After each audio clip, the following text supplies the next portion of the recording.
तर कानुनै बनाएर कानुनभन्दा माथि उठाएर अन्तर्राष्ट्रिय सहयोग लिने होइन। हाम्रो कानुनभित्र राखेर अन्तर्राष्ट्रिय सहयोग लिनुपर्छ र अन्तर्राष्ट्रिय सहयोग लिँदा विदेशकै मान्छे आएर यहाँ काम गर्नुपर्ने होइन। उहाँले हामीलाई अर्थको सहयोग गर्छ भने उहाँले हामीलाई टेक्निकल सहयोग दिने, तर सम्पूर्ण अधिकार आफ्नो हातमा राखेर आफैले गर्ने। यसमा भोलि गएर भारत र चीन छ, भोलि गएर उहाँहरूले यसलाई विकासमा मात्रै महत्त्व दिएर अगाडि बढाउने हो कि अरू कूटनीतिक कुरा पनि छ यसमा। हामीले शङ्का के छ भने अरू पनि केही कूटनीतिक कुरा छ जसमा चीनलाई असर हुने कुरा हुन्छ कि होइन। चीनलाई असर हुने कुरा भयो भने त भोलि यहाँ अरू राष्ट्रहरू जस्तो एउटा आन्दोलन हुन्छ कि, जस्तै चीनलाई कुनै किसिमको असर पर्यो भने चीन र यो एमसिसी बीच कुनै समस्या हुन सक्छ कि, उनले कुनै जासुसी गर्न यहाँ पठाएको छ कि, भोलि गएर चीन र नेपालको सम्बन्ध बिग्रिने हो कि, त्यो कारणले चीन र नेपालको सम्बन्ध बाइचान्स बिग्रियो र भोलि लडाइँ हुने हो कि, त्यो कारणले यसलाई चाहिँ अलिकति एकदमै मध्यनजर गरेर नेपाल सरकारले एमसिसीलाई आफ्नो अन्डरमा राखेर चाहिँ काम अगाडि बढाउनु पर्थ्यो। यो चाहिँ एमसिसी नेपाल सरकारभन्दा पनि बाहिर कुनै किसिमको घटना घटाउँदा, कुनै किसिमको ज्यान मार्दा चाहिँ कुनै मुद्दा नलाग्ने भन्ने कुराहरू पनि यसमा आएको छ। त्यो कारणले यसले पछि अरू दुर्घटना निम्त्याउँछ कि भन्ने डर छ। जस्तो आज अब हामी तपाईँ राप्रपा पार्टीको एजेन्डा जान्छ। हिजो कमल थापा हुनुहुन्थ्यो, अहिले राजेन्द्र लिङ्गदेन। हजुर खास गरेर राजेन्द्र लिङ्गदेनको सपोर्टर कि कमल थापा? म त शुद्ध राष्ट्रिय प्रजातन्त्र पार्टीको सपोर्टर, अथवा कमल थापा पार्टी छोडेको हो। हाम्रो पार्टी फुटेको पनि होइन र हामी अहिले राष्ट्रिय प्रजातन्त्र पार्टीको सपोर्टर हो, जसको अध्यक्ष राजेन्द्र लिङ्गदेनजी हुनुहुन्छ। अनि जस्तो राप्रपाका एजेन्डा छन् धर्मनिरपेक्षलाई हटाउने, हिन्दू राष्ट्र स्थापना गर्ने होइन। उहाँले चाहिँ खोलेर भन्नुभएको छ कि अब हामीलाई यो नेकपा माओवादीले ल्याएका एजेन्डा यी सबै गलत छन्। अब राप्रपाले चाहिँ, राष्ट्रिय प्रजातन्त्र पार्टीले चाहिँ यो देशमा चाहिँ धर्मनिरपेक्षलाई हटाउनै छ। के तपाईँले यो देशमा फेरि के 10 वर्ष जनयुद्ध जस्तै लडाइँ गरेर यो देशलाई फेरि द्वन्द्वमा लान खोज्नुभएको होइन? हामी कुनै बेला द्वन्द्वमा जाँदैनौँ, हाम्रो यो उद्देश्य पनि होइन। यो देशमा अधिकांश सनातन हिन्दूहरूको बसोबास भएको देश हो। विश्वमा धेरै राष्ट्रहरू जस्तै क्रिस्चियन राष्ट्रहरू छ, मुस्लिम राष्ट्रहरू छ, त्यस्तै विश्वमा एउटा हिन्दू राष्ट्र थियो, जुन हिन्दू राष्ट्र आज विश्वकै नक्साबाट हटाउने काम भएको छ। विश्वको नक्सामा यो हिन्दू राष्ट्र एउटा पहिचानको रूपमा देखा परेको थियो र उदाहरणको रूपमा पनि यो थियो। त्यो कारणले यसलाई हटाउनु भनेको गलत हो। विश्वमा अरू मुस्लिम राष्ट्र हुन सक्छ, क्रिस्चियन राष्ट्र हुन सक्छ भने एउटा विश्वमा उदाहरणको लागि मात्रै हिन्दू राष्ट्र किन हुन सक्दैन? हिन्दू राष्ट्रले, हामीले राष्ट्रिय प्रजातन्त्र पार्टीले हिन्दू राष्ट्र कायम गरेर धार्मिक कानुन लाद्न खोजेको होइन। नेपालकै संविधानलाई टेकेर हिन्दू सनातन राष्ट्रको नामाङ्कन गरेर यो राष्ट्रलाई एउटा पहिचानको रूपमा लाने हाम्रो उद्देश्य हो। सबै धर्मावलम्बीलाई समेटेर 4 जात 36 वर्णको फुलबारी हो। यसलाई सबै जात जातिको अधिकारलाई सुनिश्चित गरेर हिन्दू राष्ट्र स्थापना गर्ने हाम्रो उद्देश्य हो। हामीले कुनै द्वन्द्व निम्त्याउने होइन। जस्तो स्थानीय तह आउँदैछ, सुरु हुन थाल्यो, अभियानहरू सुरु हुन थाल्यो। विशेष गरेर राप्रपा अर्थात् राजेन्द्र लिङ्गदेनका विशेष योजनाहरू छन् भ्रष्टाचार मुक्त। अनि तपाईँको अब आउने चुनावमा चाहिँ कस्तो किसिमको चाहिँ गाउँवाडा अनि देशभरि जिल्लाभरिमा चाहिँ कुन कुन किसिमका योजनाहरू पद्धतिहरू तपाईँहरूले चाहिँ आफ्ना जनता सामु लिएर आउनुभएको छ? योजनाहरू थोरै खुलस्त गराइदिनुहोस् न नेपाली जनतालाई। हामीले नेपालमा सनातन हिन्दू राष्ट्र सहितको राज संस्था हेर्नुहोस्, एकताको प्रतीक हो राज संस्था। एकताको प्रतीकको लागि राज संस्था चाहियो। यो देशमा गणतन्त्र जबदेखि आयो, गणतन्त्रमा विभिन्न नाराहरू आएको छ। देश टुक्र्याउने नारा पनि आएको छ, तराई मधेसको मुद्दा पनि आएको छ। त्यो कारणले यो देश नटुक्रियोस्, यो टुक्रिनुभन्दा बचाउनको लागि पनि राज संस्था हो। भोलि यो देश टुक्रिँदैन भन्न सकिँदैन। त्यो कारणले देशलाई संघीयता भन्दा पनि एकात्मक सरकारको आवश्यकता छ। कुनै ठुलो राष्ट्र होइन, 3 करोड मात्रै जनसङ्ख्या छ। 3 करोड जनसङ्ख्या भएको देशलाई टुक्रा टुक्रा बनाउन चाहिँ अलिक सान्दर्भिक छैन कि जस्तो हामीले महसुस गरेका छौँ। त्यो कारणले हामीले एजेन्डा हाम्रो छ यो देशलाई राज संस्था सहितको सनातन हिन्दू राष्ट्र हुनुपर्छ भन्ने हाम्रो एजेन्डा हो। र सँगसँगै यहाँ बेरोजगारको समस्या छ। बेरोजगारीलाई रोजगार देशमै दिएर विदेश जानबाट रोक्ने हाम्रो उद्देश्य हो। र हाम्रो उद्देश्य यो देशलाई नै एउटा विश्वको नक्सामा नमुना राष्ट्र बनाउने हो। यहाँको शिक्षामा सुधार गर्ने हो, स्वास्थ्यमा सुधार गर्ने हो। अहिले पनि स्वास्थ्यमा नेपाली जनताहरूले अधिकांश पैसा तिरेर आफ्नो ज्यान बचाउनु पर्ने स्थिति छ। जबकि यो स्वास्थ्य त संवेदनशील विषय हो। सामान्य ट्रिटमेन्टको लागि 10 लाख 20 लाख खर्च गर्नुपर्छ, एउटा गरिब जनताले खर्च गर्न सक्दैन।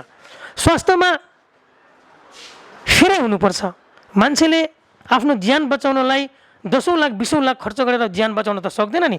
एउटा सामान्य नागरिक जसको 10 लाखको सम्पत्ति छैन उनले कसरी आफ्नो ज्यान बचाउँछ त? त्यो कारणले जस्तो अब विशेष गरेर राप्रपा दुईटा पार्टी छन् अहिले, एउटा कमल थापा एउटा राजेन्द्र लिङ्गदेन। जस्तो गठबन्धन राजेन्द्र लिङ्गदेन र कमल थापाको गठबन्धन भएर चुनावमा आउनुहुन्छ कि एक्लै एक्लै तपाईँहरू मैदानमा?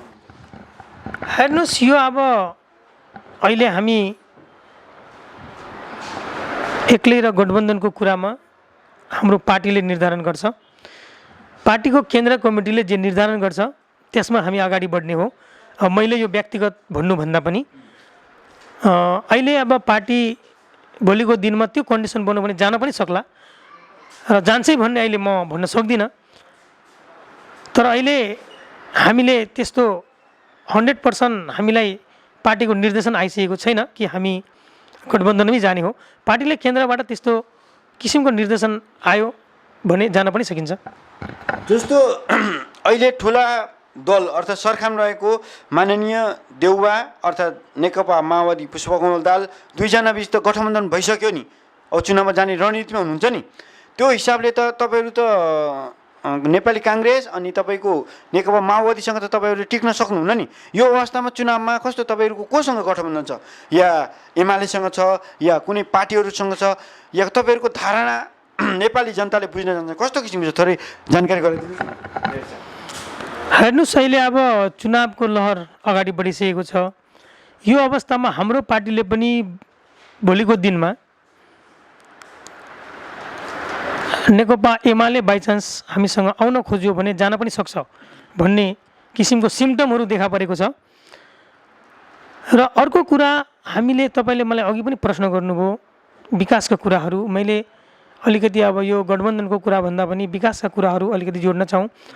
हामीले देशव्यापी रूपमा अहिले अभियानको रूपमै हाम्रो कार्यक्रमहरू चलिरहेको छ कि नेपालमा यी नेपाली जनताहरूले काङ्ग्रेस एमाले नेकपा माओवादी सबै पार्टीको दुईपल्ट 3 पल्ट 4 पल्टसम्म प्रधानमन्त्री बनिसकेको अवस्था नेपाली जनताले बुझिसकेको छ। त अब कतिचोटि प्रधानमन्त्री बनाउँदाखेरि यो देशलाई यी पार्टीहरूले बनाउन सक्ला। अब म नेपाली जनतालाई के अनुरोध गर्न चाहन्छु भने विकल्पको रूपमा यदि यो देशलाई निष्पक्ष रूपले अगाडि बढाउँछ, देशको गरिमालाई बुझेको छ, देशलाई विकासको चरम सीमामा पुर्याउँछ भने राष्ट्रिय प्रबन्धक पार्टीले नै पुर्याउँछ। त्यो कारणले अबको भोट राप्रपालाई म नेपाली जनतालाई भन्न चाहन्छु। जस तपाईँ नेपाली जनतालाई अनुरोध गर्नुहुन्छ कि अबको भोट नेपाली जनताले राप्रपालाई दिउन्। र जस्तो विशेष गरेर नेपालमा त तपाईँको राप्रपा त अहिले गएर सानो दल छ। तपाईँको गठबन्धन नगर्दा पनि गर्दा पनि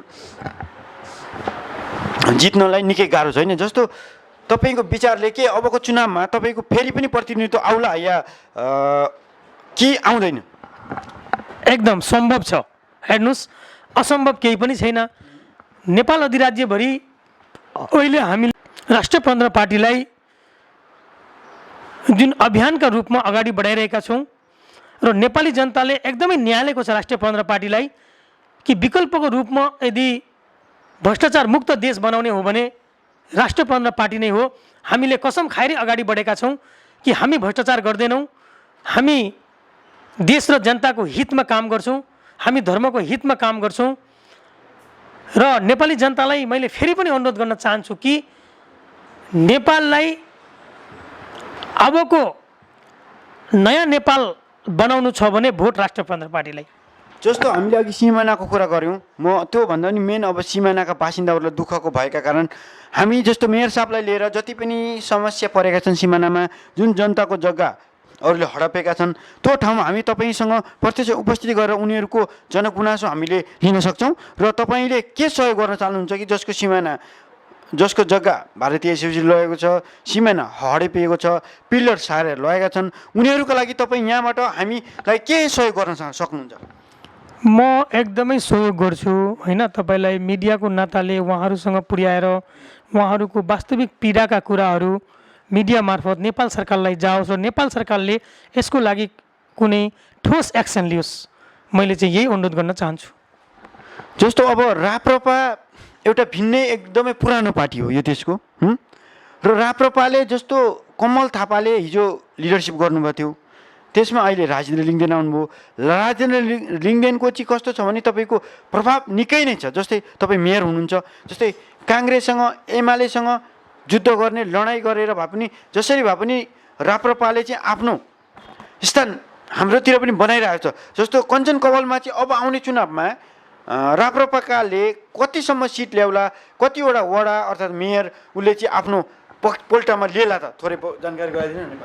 कञ्चन कवलमा हामीले अहिले पनि बहुमत छ राप्रपाको। भोलिको दिनमा पनि राप्रपाका योजनाहरू हेरेर, प्लानिङहरू हेरेर, कामहरू हेरेर, विकास निर्माणका हाम्रो योजनाहरू हेरेर कञ्चन कवलवासीले राप्रपालाई नै पूर्ण बहुमत दिन्छ र सबै वार्डमा अब राप्रपा नै विजय हुन्छ। मलाई त्यो पूर्ण विश्वास छ, किनकि कञ्चन कवलवासीहरू आफ्नो मुखले नै भनिरहेको छ कि राप्रपाले कञ्चन कवलमा विकास गरेको छ। जस्तो स्थानीय तहको चुनाव वैशाख 30मा छ र प्रतिनिधि सभाको चुनाव पनि आउँदैछ। यो अवस्थामा राप्रपाका सिद्धान्त होलान्, योजना होलान्, कुनै सङ्गठन होलान्, पद्धति होलान् होइन, के योजनाहरू सिद्धान्तबाट चाहिँ नेपाली जनताको मनमा चाहिँ उनीहरूले लगेर चाहिँ पोख्न चाहन्छन्, के चाहिँ भन्न चाहन्छन्, त्यस्ता सिद्धान्तहरू बताइदिनुहोस् जसले राप्रपा अर्थात् राजेन्द्र लिङ्गदेनको सपोर्टर अझै बढेर जाउन्, अझै समृद्धि, अझै विकासका लागि जाउन्, धर्मनिष्ठ हटेर हिन्दू राष्ट्र बनाउने अर्थात् विभिन्न योजनाहरू छन्, ती योजनाहरू सबै अलिकति थोरै विस्तृत बताइदिनुहोस् न। हामीले कञ्चन कवलमा मात्र होइन, मेचीदेखि महाकालीको नेपाली जनताको दुःखलाई राष्ट्रिय प्रबन्धनले बुझेको छ। वास्तविक कुरा हो यो। राप्रपा सिद्धान्तले पनि काङ्ग्रेस एमाले नेकपा माओवादीभन्दा फरक छ र राप्रपाले यो देशलाई, यो राष्ट्रको राष्ट्रियतालाई, पहिचानलाई, गरिमालाई एकदमै बुझेर राष्ट्रिय प्रबन्धन पार्टी राजनीतिलाई बिजनेसको रूपमा होइन, सेवाको रूपमा लिएको छ। त्यो कारणले नेपाललाई राष्ट्रिय प्रबन्धन पार्टीले, मैले अघि पनि भने, नेपाललाई राष्ट्रिय प्रबन्धन पार्टीले बहुमत पायो भने, नेपालमा बहुमत पायो भने विश्वकै नमुना राष्ट्रहरू मध्येको नमुना राष्ट्र नेपाललाई पनि बनाउने हाम्रो उद्देश्य हो। र हामीले शिक्षामा पनि गुणस्तर